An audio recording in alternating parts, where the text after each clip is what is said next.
Inside Racing vous est présenté par Dunlop.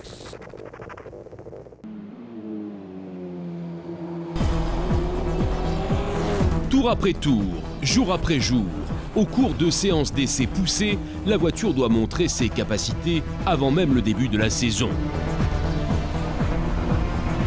La clé du succès réside pourtant dans le pneu. S'il convient à la voiture, la victoire est possible. Observons le secret de plus près, dans le passage de roue. Tout se joue autour de cette masse noire et visqueuse. Le mélange parfait est composé de plus de 50 produits naturels et chimiques. Leur production est une science. À ce niveau, c'est très important d'avoir les meilleures propriétés matérielles pour ce mélange. Dans un pneu, vous avez par exemple 15 mélanges différents. Vous avez différentes bandes de compound pour la route, pour le contact avec la route, pour générer l'adhérence du pneu.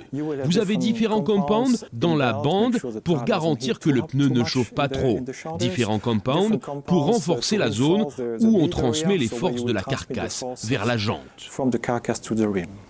La bonne composition doit également être traitée correctement, soumise à un échauffement constant. Les nattes qui en résultent sont en permanence pliées, lissées et comprimées. Tout comme dans le raffinage du chocolat, le mélange devient ainsi de plus en plus fin et de qualité. Les bandes obtenues sont ensuite lavées plusieurs fois pour éliminer les résidus. Elles sont découpées, marquées et stockées pour l'utilisation ultérieure. Plusieurs kilomètres de bandes de roulement attendent pour l'étape suivante.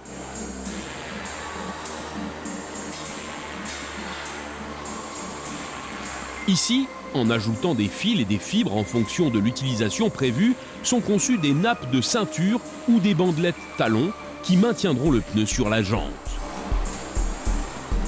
Sur la bandelette talon sont posées des nappes de ceinture transversale, composant la couche inférieure et absorbant les forces transversales. La ceinture longitudinale sert à stabiliser la trajectoire et, avec la couche inférieure, donne un pneu résistant à la torsion. Je crois que le pneu est une des choses les plus complexes sur Terre. Il est plus complexe qu'un avion ou qu'une voiture. Ceci devient évident aussi grâce aux matériaux high-tech dans le pneu. Des fibres synthétiques ultra résistantes donnent des profils légers et très solides.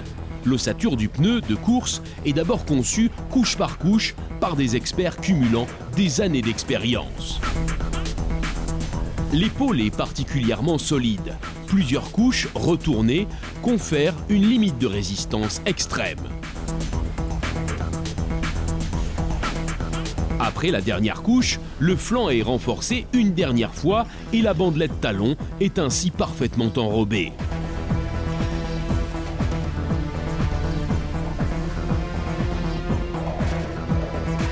L'ossature finie ici en gris clair et blanc constitue la base pour les couches longitudinales, les flancs et la surface de roulement. Ici aussi, le pneu est conçu couche par couche.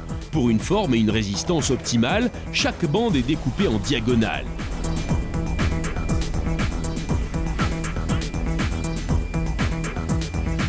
On comprend mieux pourquoi elle s'appelle ainsi. Voici la pose de la ceinture longitudinale. Il reste la surface de roulement.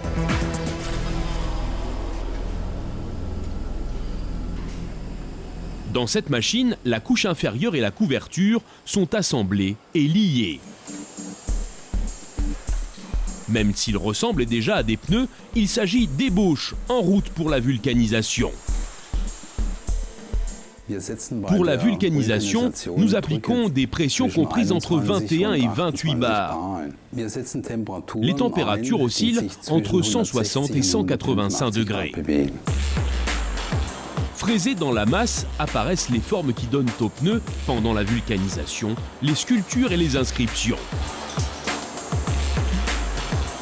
Il y a vraiment beaucoup de savoir-faire et de technologie dans le passage de roue, que ce soit sur la route ou sur circuit.